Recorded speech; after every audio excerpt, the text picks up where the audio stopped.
You know what, if I worked for AT&T and somebody came in and asked for the HTC Titan, I'd probably say the HTC Titan.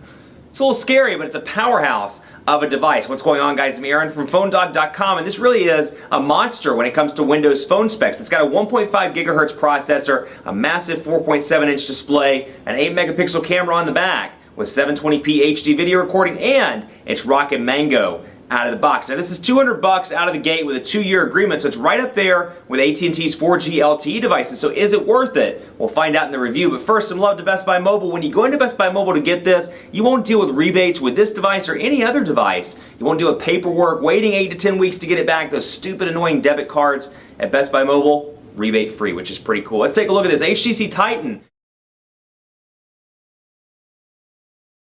So come on with me into part 2. Let's take a look at some of the core functionality of this device, the actual phone applications, because hey, it's a phone after all, right? So you can see here, we're in the actual call history area and the actual call application. You can see that the wireless indicator pops up. So you do get that when you're making a call. So at least, I guess in Microsoft's mindset, they're thinking, well, you really only need to know your reception when you need to make a phone call. I disagree with that because data is pretty crucial.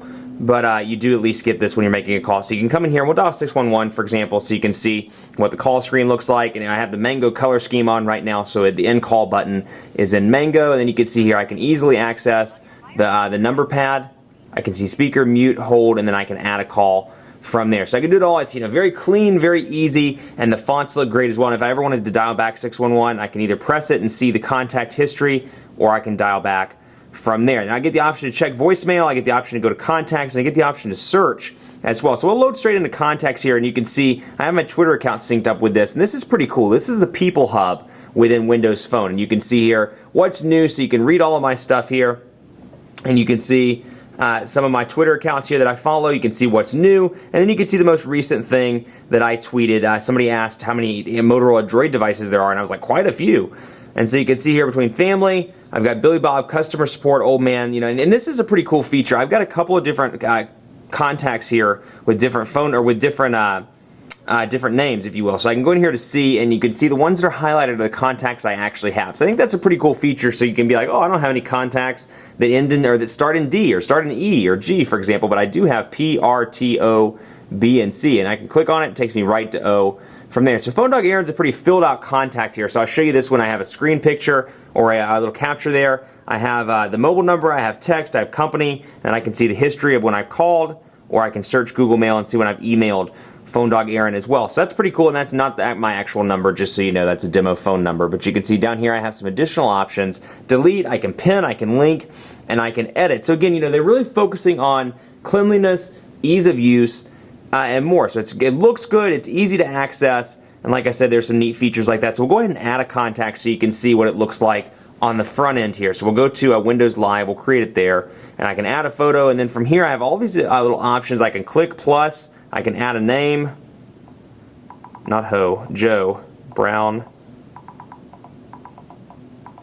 and then I can come back here and hit save, and you can see it's just populating it in as we go. So pretty quick and easy to do, and then when I'm done I hit save, and bam, Joe Brown is now saved. And just underneath it you'll see that this is a Google contact, for example, and then when I go back to Joe Brown you can see that it's a Windows Live contact. So if you have more than one contact email account that's filtering in contacts, you can see where they come from. Or if you have somebody in here that has Twitter account and a Google, they're in your Google contacts, you'll see Google, Twitter. So it's nice and easy and shows you where those people actually are. So functionality, very quick, very easy. You're in and out and ready to go. Now HTC, obviously you'll notice that Sense isn't pre-installed on this device. And if you go back to old Windows Mobile days, you'll remember that they had a Sense overlay on devices like the HD2. So that's something to keep in mind. They do have HTC Hub, and you can see it right here. And you see as soon as you open it up, it kind of bears resemblance to HTC Sense here with the clock widget, with the current temperature of the area that you're at, and the option to select more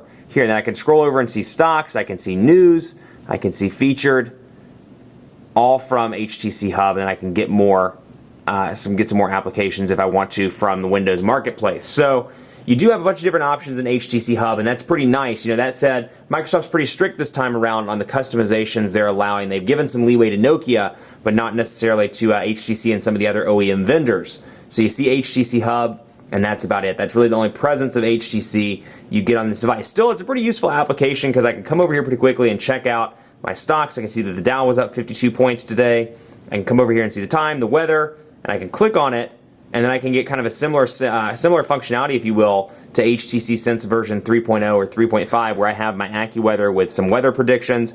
I've got that nice little animated thing behind the current weather, and I can see sunset, winds, and then of course the current temperature. So very cool there. You do get that feature, but as soon as you go out of it, you're out of that application and you're right back onto the main screen. Now again, I was talking a little bit in part one about dynamic tiles. And you'll notice here, for example, with the Me, you'll notice it flips back and forth periodically, and a lot of the apps in Windows Marketplace are supportive of this dynamic tile setup. So you can see with my people here, they're flipping around little tiles, and you're going to see at some point a picture of me pop up for Phone Dog Aaron, which I just showed you. So if you have a lot of contact pictures, you'll see them pop up in all shapes and sizes. You'll see maybe a bigger square, a rectangle, a smaller square, and more. So those dynamic tiles are pretty nice. It kind of adds to the aesthetic. There it is right there. It adds to the aesthetic of Windows Phone, and makes it more customizable, which is always a nice thing. Also, you'll see that the pictures one changes. It's on Mangoes right now and just changed over. So you get these dynamic tiles, and it's pretty cool actually when you see 5 or 6 dynamic tiles all running at once. It may seem like sensory overload to some people, but it's pretty cool to kind of get real-time weather information and real-time information about me and pictures popping up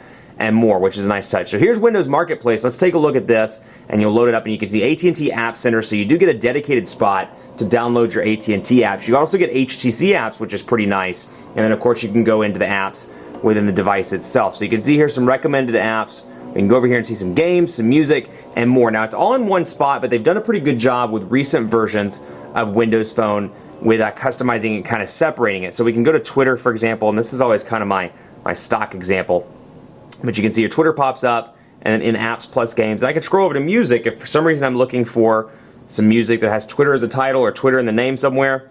And then I can see podcasts as well with like This Week in Twitter and things like that. So I come over here, and this is already installed. So let me think of something I don't have. I don't have Seismic.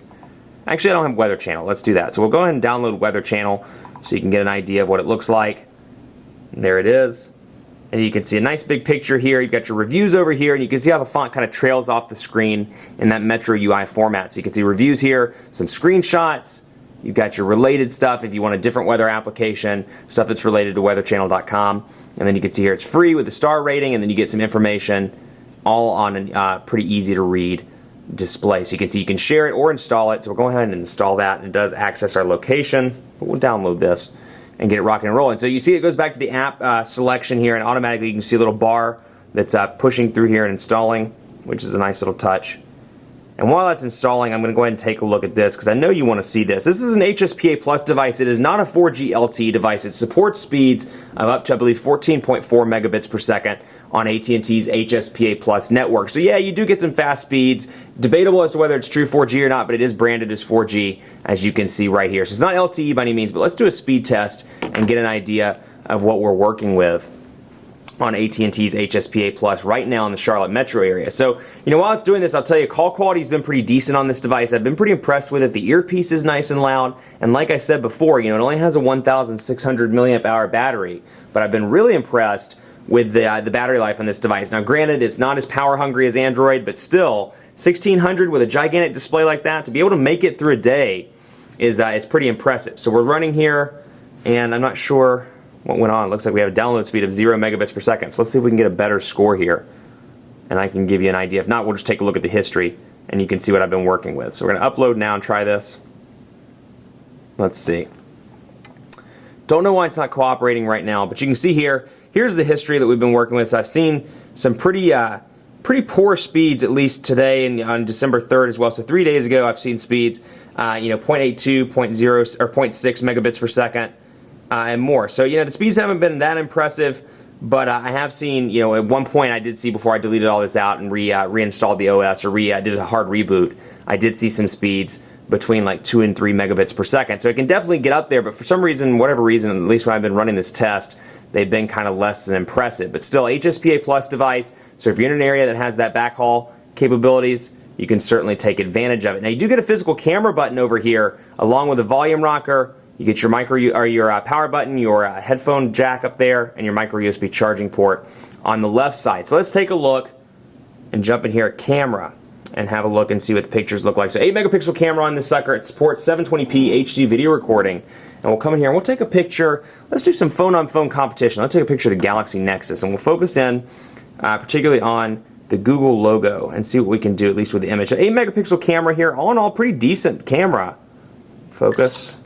And then we'll take a picture. And again, you know, one thing I really like about Windows Phone is quick and easy to take a picture. I press and hold, half press to focus, full press to take the picture, and you can see if focusing isn't a concern, I can pretty quickly and easily take pictures that still come out pretty decently, surprisingly, despite no autofocus. So you can see here, first of all, you can see I can switch between front-facing camera and rear-facing camera. I can switch to the camcorder, and then I have my settings here where I can change the white balance and some of the other stuff, turn the flash on and off, and more. What I really like is I can go in here directly from the camera application itself and go right into the gallery and see all my gallery pictures, and then when I'm done, just swipe right back and I'm in the camera application. So pretty easy. I really like that implementation of having both of those in one spot. It also has Xbox Live and Microsoft Office, like I said in part 1. So for Microsoft Office, you can come in here, you can do some notes, you can explore OneNote, Excel, Word, and PowerPoint, and create new documents from here. You can see I can do templates if I want to, or I can create a blank Word or Excel document. I can view PowerPoints, but can't create them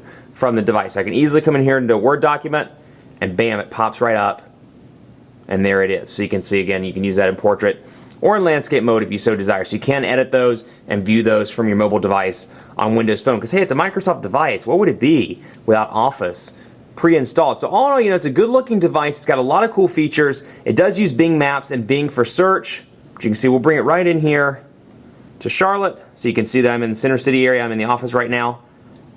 And you can see 277, the loop 77, so maps are pretty decent, and you do get the option to find your location, do directions, and more. Though that said, I'm kind of frustrated that right now in 2011, at least on Windows Phone, there's no turn-by-turn directions, at least with a navigator on Windows Phone out of the box. Now you do get it on the Nokia devices with Nokia Maps and Nokia Drive, but you don't get it with the stock version of Bing Maps. Likewise, Bing Search pre-installed, pretty quick and easy to access. Over here, it automatically locate where you are and gives you a pretty cool little history about the pictures in the background. So that's pretty cool. And then you can search directly from there, and you can see Scout, Music, Vision, and Voice. So you can do it a couple of different ways. And it, all in all, pretty easy, quick and easy to use. So all, you know, the HTC Titan, in conclusion, pretty decent device. Now it's going to go up against some Android devices, and Android's pretty popular right now. It's going to go up against the HTC Vivid, which is an LTE device. So if you're in an LTE market, I'd say, you know, maybe consider going with the Vivid, going with the Skyrocket, just because they have those capabilities and the Windows phones don't right now. But that said, $200 is a pretty decent price point for a phone with a nice display, a pretty good camera, a pretty powerful device, even though it has a single core processor, and then, you know, a good looking device to boot. So the Titan, you know, definitely recommended as the Windows Phone. It's definitely my favorite Windows Phone device on the market right now. Now that said, it goes up against some hot competitors on AT&T. So it'll be interesting to see in some dogfights in the next couple of days which one wins. Much more coverage to come on PhoneDog.com with HTC Titan. Keep it locked on the Facebook page, Facebook.com/PhoneDog. Like us and follow me on Twitter, PhoneDog_Aaron, and on my personal Facebook page at Facebook.com/PhoneDogAB. Thanks so much for watching. More coverage to come on HTC's big old device, the HTC Titan. We'll see you next time.